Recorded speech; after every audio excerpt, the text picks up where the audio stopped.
He let go of the toy truck and grabbed my leg. "Daddy, we have to leave, right now."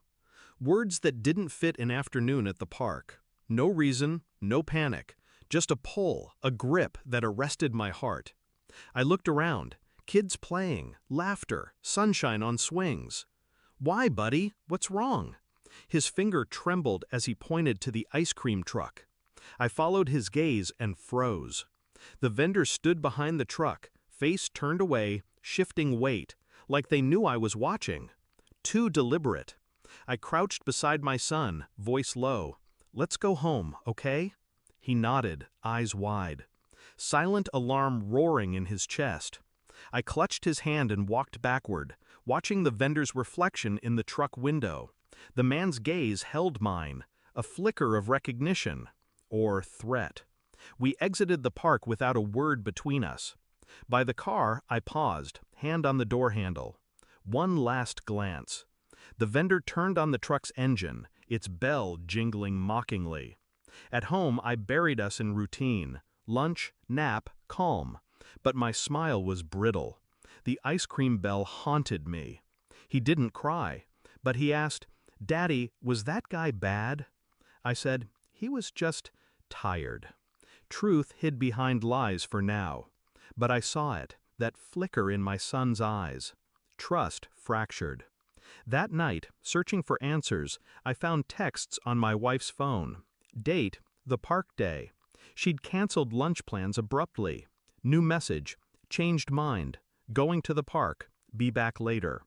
From someone named M, Milton, or Maria. Emptied playground? Missing context? I stared at the screen like it was telling me exactly what to do. Over the next week, I watched. Cameras at the park entrance, busier days, patterns. I learned who came, who left, who lingered by the truck. I traced M's number, untraceable, prepaid. Then I found something else. My wife's account had flagged a charge, a motel room, ironically near the park, same day. No exit to that motel from the park side. Someone walked, just like the vendor did after he left. I didn't confront, I covered. I installed tracking on my son's backpack, GPS only. When she left the house after work, I'd see her path, home or park. Mostly home, but that one day?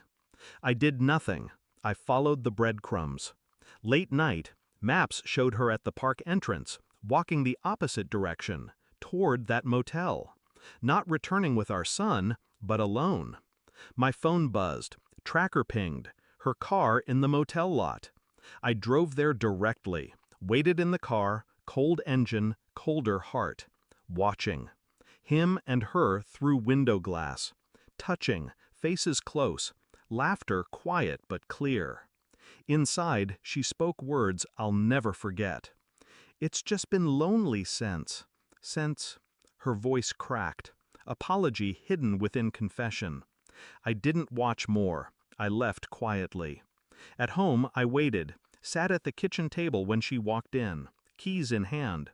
She flinched when she saw me. I placed a folder in front of her quietly. Inside, motel receipt, GPS logs, park camera stills, motel room photo. She stared. Confession formed and died in her eyes. "Why?" she whispered. I answered only with the folder. Mourning. She expected confrontation, tears, forgiveness. I said neither. I told her I'd take the boy away. Except I didn't. Not yet. Instead, I left 2 envelopes on the hall table. One for temporary custody papers, signed by my attorney, filed, ready. The other for the park trust fund.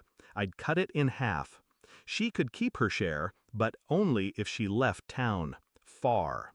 She stood frozen. I said, "You can come to court, you can apologize, but he won't forget." She tried to plead, beg, explain. I didn't listen.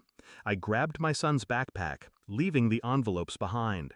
At the front door, I knelt beside him. He looked up, scared, tested. I said, "Let's go get ice cream. Just us." He nodded. I moved our lives. New apartment, new routine. No ice cream trucks near playgrounds. She sends me messages, promises, remorse. I read them all. Delete. No reconciliation. No turning back. In time, my son smiled again. Not at ice cream bells. At me. When he holds my hand, eyes unclouded, I know I did what was necessary. I look at her message asking to visit. I say nothing. He's safe now. And that is enough.